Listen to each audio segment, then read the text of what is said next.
Cho Katsu 4. No good for gut health. Friend or foe?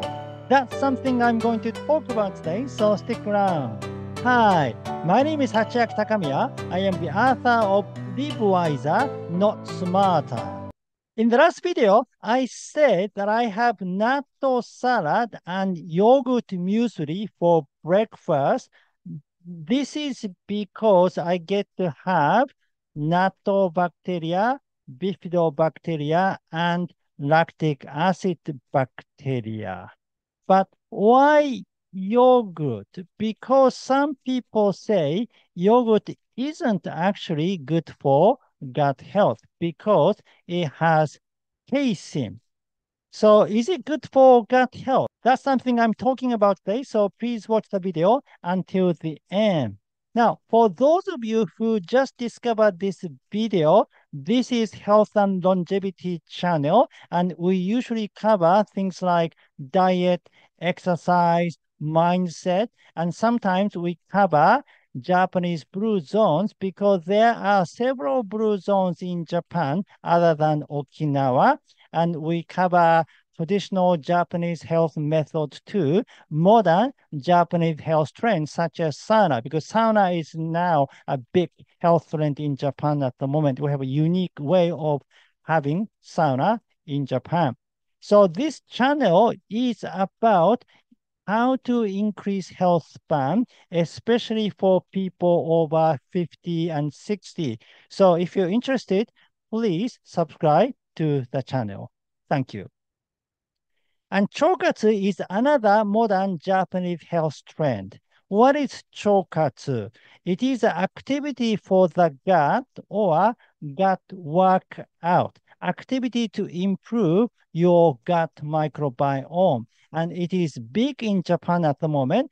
There are tons of YouTube videos about it. There are many books published on this topic, and there are many magazines and even TV programs covering this topic. Okay, so what are cons of yogurt? One, if you're not making your own yogurt, if you're buying yogurt, you need to be careful. Some yogurt contain artificial sweeteners and food additives, and they are bad for the gut. They can feed bad bacteria in the gut. Therefore, choose plain yogurt. Now, even so, it is still dairy products. And dairy products have some animal-based protein and fat, which I said can feed bad bacteria in the gut in the first video in this series. So someone asked for the source. Actually, this is a kind of common understanding in Japan, and many people say, many people talk about it. In fact, when I searched on Google, what feed bad bacteria, and this came up the first thing. So I just thought it was kind of a common understanding, but some people are not aware of it. And then, so I just found one link in English, and that is effects of animal and vegetable proteins on gut microbiota in subject with overweight or obesity. And that is from National Library of Medicine. So if for details, please visit this site. Dairy yogurt contains casein, and that is a problem because this is animal protein. Now, the problem with the casein is it may reach the large intestine without fully digested. So it doesn't get digested well in the small intestine, and it reaches large intestine. And when it does that, it creates some inflammation in the gut, and it can be a cause of leaky gut syndrome. However, this is not the case for all type of casein. There are different types of casein, A1 beta-casein and A2 beta-casein. Well, there are more other type, but today I'll just talk about those two. And the one that people are talking about is A1 beta-casein. That is usually under scrutiny, not the A2 beta-casein. So if you're worried about casein's problem, you can always use A2 milk for your yogurt, or you can buy A2 yogurt. There are some A2 yogurts sold.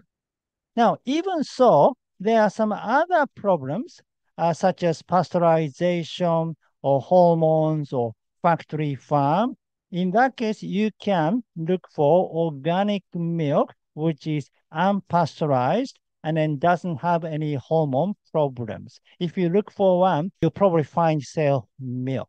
Then you can make yogurt using that milk. Or you can always switch to soy yogurt.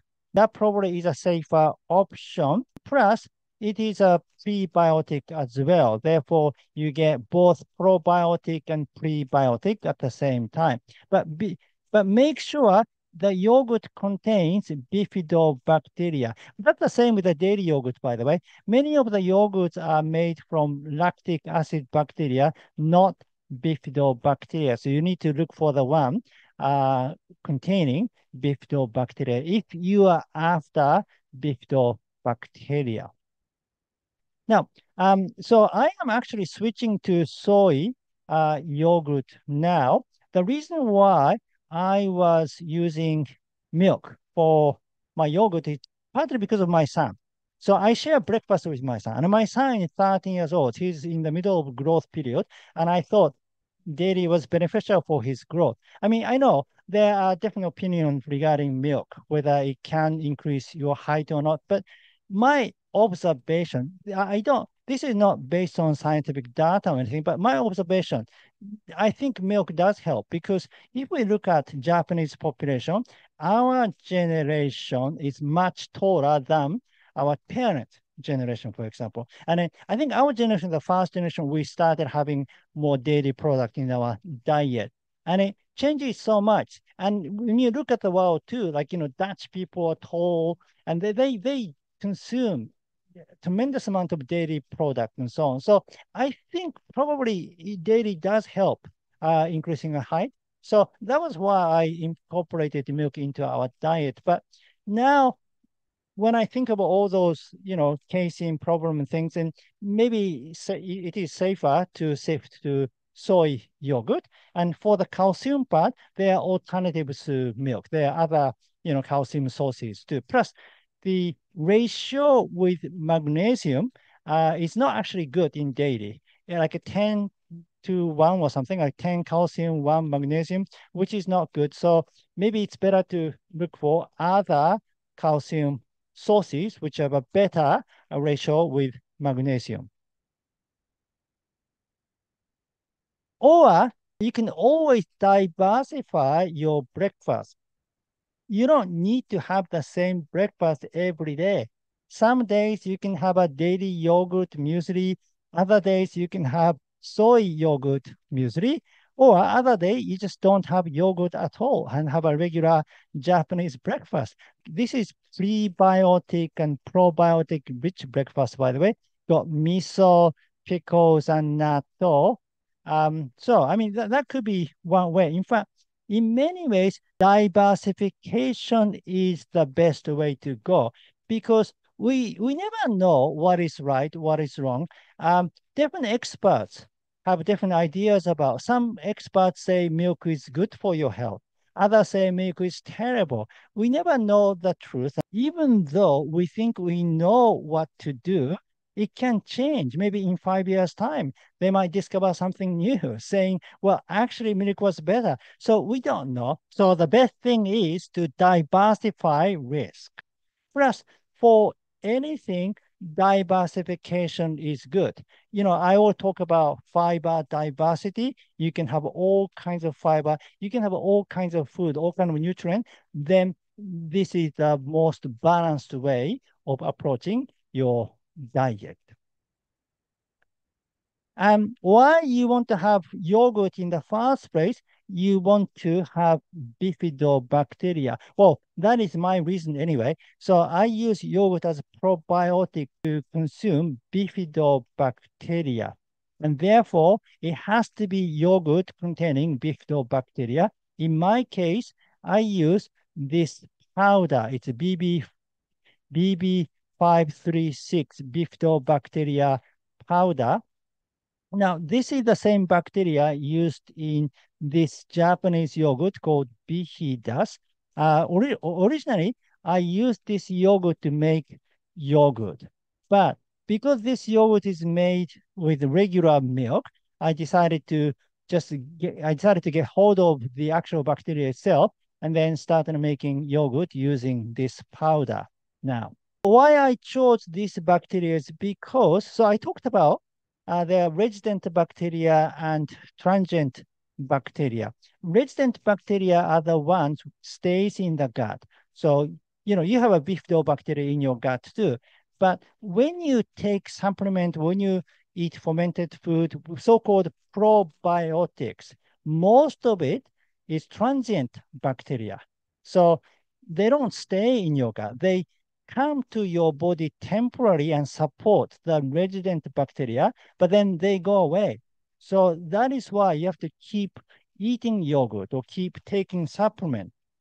But with this particular bifidobacteria, well, it says in the package that it will stay in the gut eventually. Once you take it regularly for a certain period, it will stay in your gut. So that means you won't have to continue eating it forever. Just only a matter of, a month or a few months. So in my case, I will stop eating yogurt eventually anyway, and just get back to the basic method, which is just using prebiotics to feed good resident bacteria.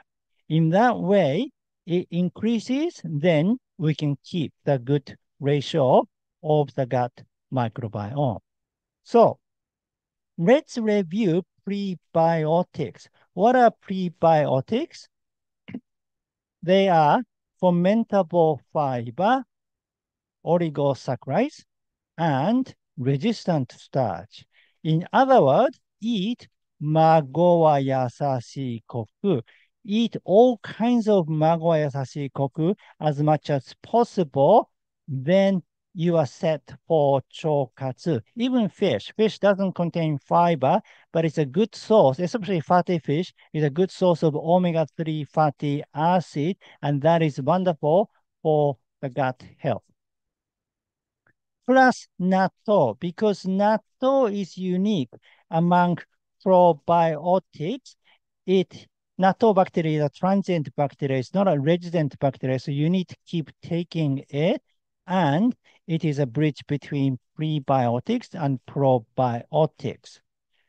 Plus, I have some other fermented foods such as pickles, kimchi, and miso because they are all prebiotics as well. But I will not need to have yogurt so much after a month or so. The bottom line, whether yogurt is good or bad, it depends on the type of yogurt and depending on who you are, whether you have abundant beneficial resident bacteria or not. And then the best thing is to have soy yogurt or diversify your breakfast.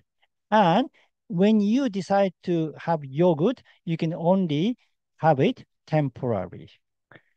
Last Sunday was autumn equinox day, wasn't it? Did you do anything special? Now, I'm wondering whether to start my winter fasting regimen. Because I told you that I stopped intermittent fasting on spring equinox. For details, please watch this video. 2 reasons why I stopped intermittent fasting on spring equinox. And then I have been having breakfast since then during the warm season. Now, one reason is because of circadian rhythm. So I think it is good to change your fasting protocol based on season.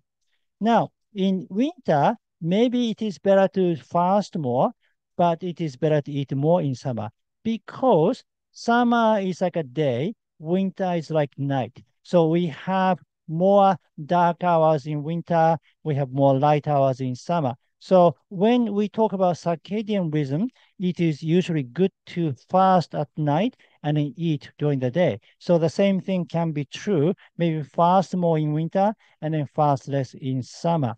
That's why I decided to do. So I divided the season from spring equinox to autumn equinox to the summer, and then autumn equinox to spring equinox will be winter.